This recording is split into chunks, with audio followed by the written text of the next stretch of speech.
And we're going to start doing controller assignments and saving to a profile. For information, when you first begin on an aircraft, like Razor was talking the other day, sometimes it's best just to go into the mission editor, put you a plane in there, and you can escape out, adjust controls, and that kind of helps get you set up and aligned and going. I agree with that to a certain point if you remember to do one thing, and that is before you exit out of the game, you come back up in here to options, revisit them controls that you were working on, okay? Take one more glance at them, mainly through your axes commands, okay? And then through your all commands, and see if they're still pretty much set up the way that you wanted them to be set up, okay? And then hit OK.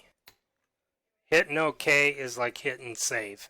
Now you have truly saved your controls.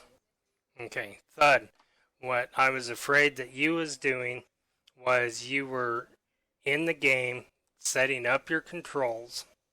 You have everything flying correctly. You like what you have. Then you was getting out of game and you was clicking exit.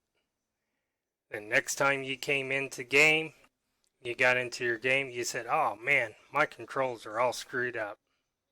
Okay? Is that right? Am I right? Am I right? I'm actually in a mission when I was not up there at the top for the settings. Exactly. Yeah, in a mission. Exactly. Yeah, that's his point. And that's yeah, why you're in a mission making changes in the control panel, and you probably would just exit, come to this screen, and go to the control panel and save it the right way. Right. It probably wasn't sticking for you. That's why they weren't sticking, and it's really noticeable in DCS 2.0. It wasn't that they weren't sticking. It's I was getting a bunch of extra stuff. That's what happens. That's what happens because you have your default file. When you start the game back up, that default file is going to write back into them controls the very next time you start the game. And the defaults are garbage. Yeah, and the defaults are garbage. In fact, an example would be like rudder settings. I would have my rudder settings in my stick profile. Well, I haven't done anything. My Logitech. I haven't done the keyboard, stick, That's everything. what the default settings do is they write the same things to both columns. Right. Yeah, wrote it to like almost all columns. Yeah. So, and that's what we're going to fix right now. This is my BF109. I have not set it up. I've done nothing more than install this. And one of the very first things that I do, okay, is with all my planes is I just want to set up the basics. Just so I can get in and hit quick start and go crash the damn thing. Right?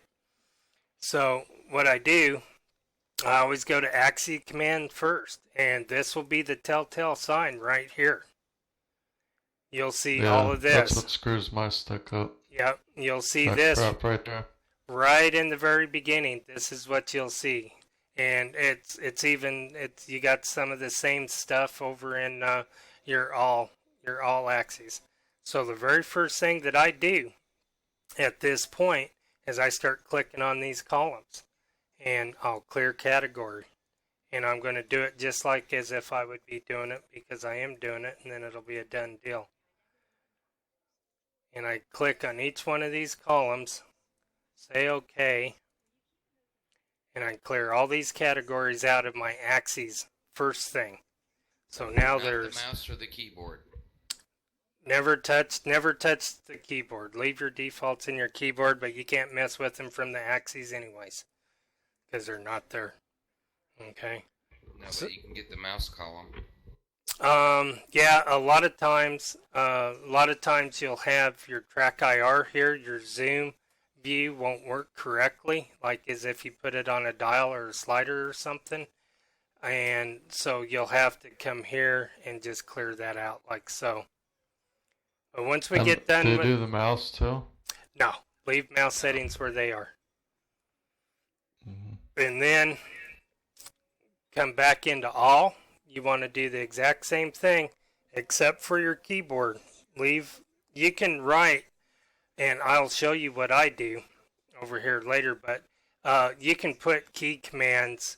You can have the default command plus your key command if you wish to have it. And I'll show you that after we get done here.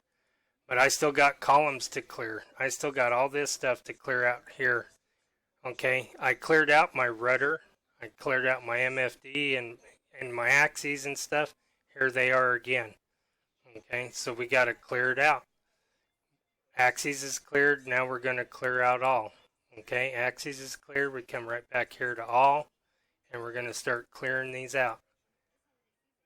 All So includes if you all just your go- buttons. If you just go to all, it's still not going to do what is labeled access commands. No, you got to go into axes commands to clear out axes commands. It treats access commands and button commands separately. It Okay. includes keyboard commands with button commands. You can think of anything that you can press and release as a button, but it treats axes and buttons separately. Right. Okay. And another quick little thing that I like to do when I get to this point, and it's probably a useless extra step, but I believe it helps in my mind. It makes me sleep better at night, so I do it. Once I get all my categories cleared out, I just go ahead and hit OK. Come back to desktop. Now I have, for that plane in the default settings, I have a blank slate. Nothing is assigned and it's saved that way. Okay? So now I want to go in and I want to save them controls. I come right back to it. Okay, and I'm just going to start in the very beginning. Here's my rudder. I'm going to load the profile. Okay, here's F18 controls that I was working on. I'm going to back up. I actually copied this folder over from my users folder from the beta version. Okay, and I copied all these right into my alpha version over in my users folder. Makes them nice and handy to get to. I'm going to do my 109. We're starting off with pedals. So I'm just going to double click pedals, MFD1. I'm going to load MFD1, which is also your left. Okay, highlight here, that is my stick. I'm going to load that profile and come over here to my stick. That stick. This is throttle. Here, load profile, throttle, MFD2, highlight, load profile, MFD2, right. And I think I got this one too, throttle, yep. Okay, so here we got assignments made.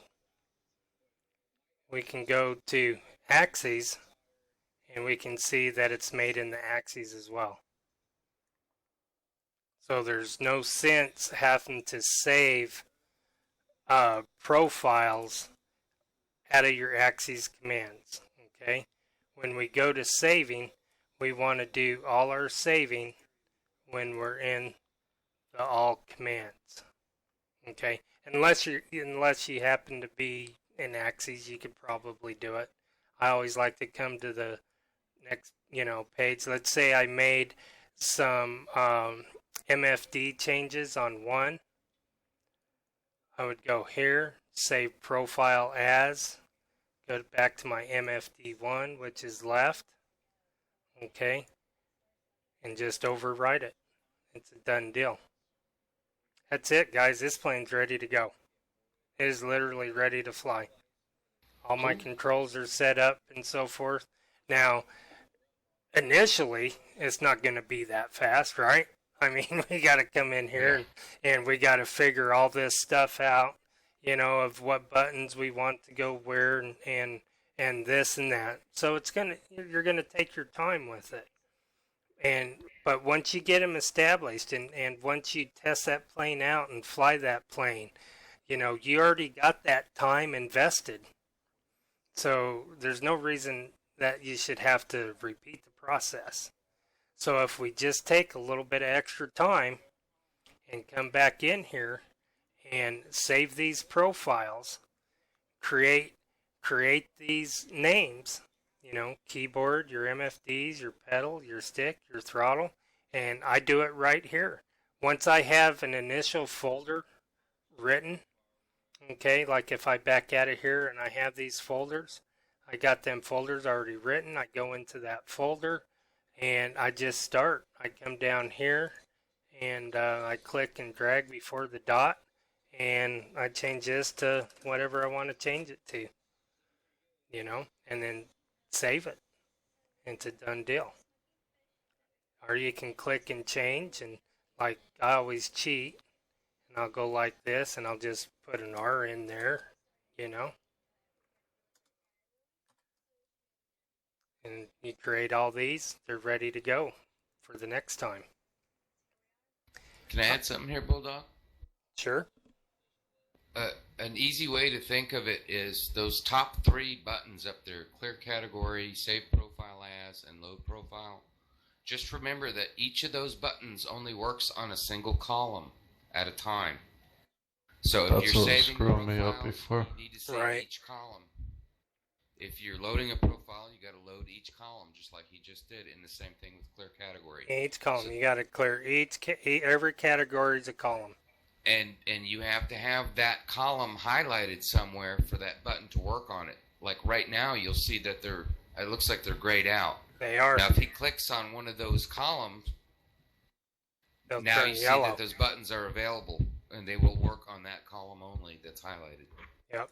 So like when you're right here and it's right under rudder pedals, that's click. That's the only thing that'll be saved or loaded is into this column. And then it'll be the same for this column. Yep. I'm assuming that it also saves your fine tuning as well when you save it. Absolutely, yeah. I don't know if I did any fine tuning, but let's go check out and see if I did. Check the brakes or something. Yeah. Let me see here. Let's check out the rudder. It's usually the first thing I work. Yep, there it is. Here's my fine tuning on the rudder for the 109. Giving away all my secrets here. Aha. Write that down. Screenshot. Yeah. Depending on the aircraft in the field, everybody's rudders are going to be a little different. But like the 109, 190 is very sensitive. Taxiing, taking off, things like that. If you dumb down your rudder a little bit, you got to put more leg into it, but you get a lot smoother of an approach to your rudder in flight and to while you're on the ground as well, making takeoffs and landings sometimes a little easier. Now, this to me is even a little high. I get back into this 109, I'll probably dumb it back down to somewhere around 30, possibly even all the way back to 25, depending. But it's just kind of, on a feel, per feel basis. Wheel brakes is one thing. They'll always be inverted. Okay. I recommend you make it a slider too, because when you think about it, the wheel brake really is a slider. It starts from 0 and goes to 100. It all depends on your pedals. Yeah, it does. That's a good point. And it's a feel thing too. Like the curve. Some of these brakes are really, really grabby, and they'll tip you over pretty easy if you lay onto them. Hence the curvature. But just remember, though, if you don't make it a slider, it's going to default to the 50